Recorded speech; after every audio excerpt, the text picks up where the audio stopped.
Assalamualaikum warahmatullahi wabarakatuh.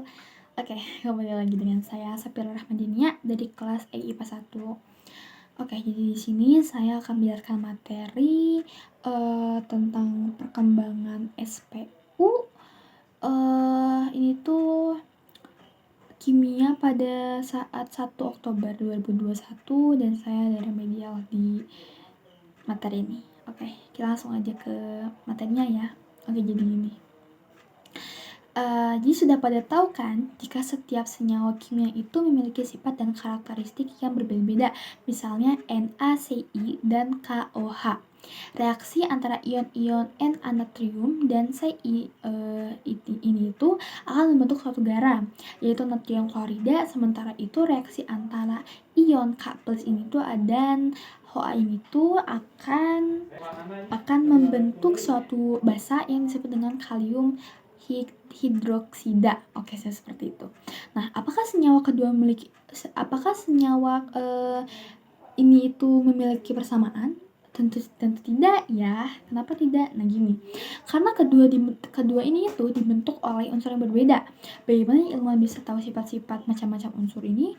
Keterangan lengkap di unsur biasanya itu ditampilkan dengan cara SPU, yaitu sistem periodik unsur. Nah, Oke, saya akan mulai ya. Jadi gini, ada dinamakannya PSPU atau PSU gitu ya. PSU, SPU. Ya, karena ada perkembangan sistem periodik unsur. Jadi gini, adapun perkembangan sistem periodik unsur ini yaitu sebagai berikut. Nah, yang ke-1 ada pengelompokan oleh Antoine Lavoisier seperti itu. Nah, perkembangan sistem periodik unsur ini itu diawali dengan tahun 1789 oleh Antoine Lavoisier. Nah, pada tahun itu Lavoisier ini tuh berhasil mengelompokkan 33 jenis unsur yang berbeda berdasarkan sifat kimianya, misalnya gas, tanah, logam, dan non-logam, seperti itu.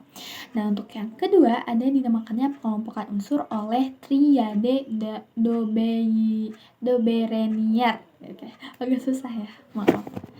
Nah, ini itu terjadi pada tahun 1817 oleh seorang kimiawan asal dari Jerman, Johann Wolfgang Dobereiner, berhasil mengelompokkan unsur-unsur berdasarkan kenaikan massa dan persamaan sifatnya.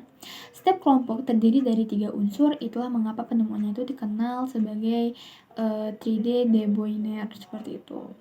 Nah, ketentuan ini itu adalah massa unsur yang di tengah merupakan rata-rata unsur nyawa dan airnya.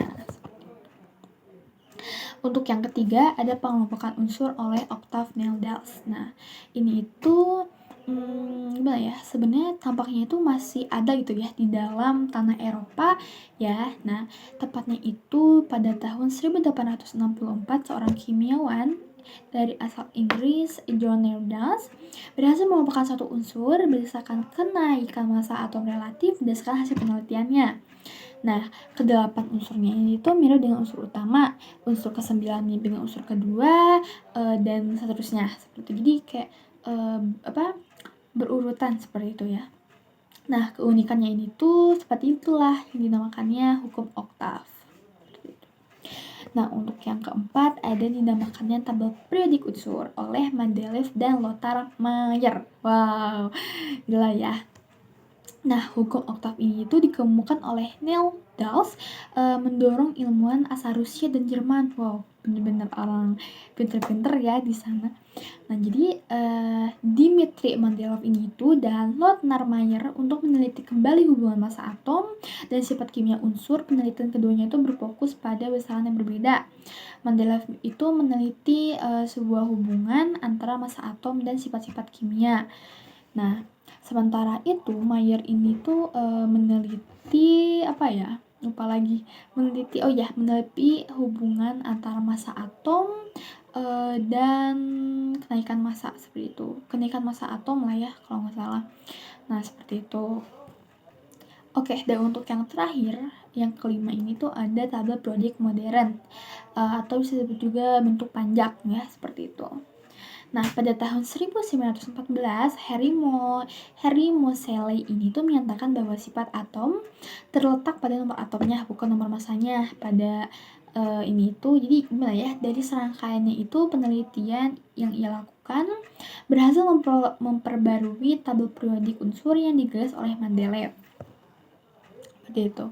Nah, tabel periodik unsur ini itu ya terdiri dari 2 lajur. Nah, apa sih? Nah, yaitu lajur mendatar disebut juga dengan dinamakan itu periode, lajur tegak yang disebut golongan.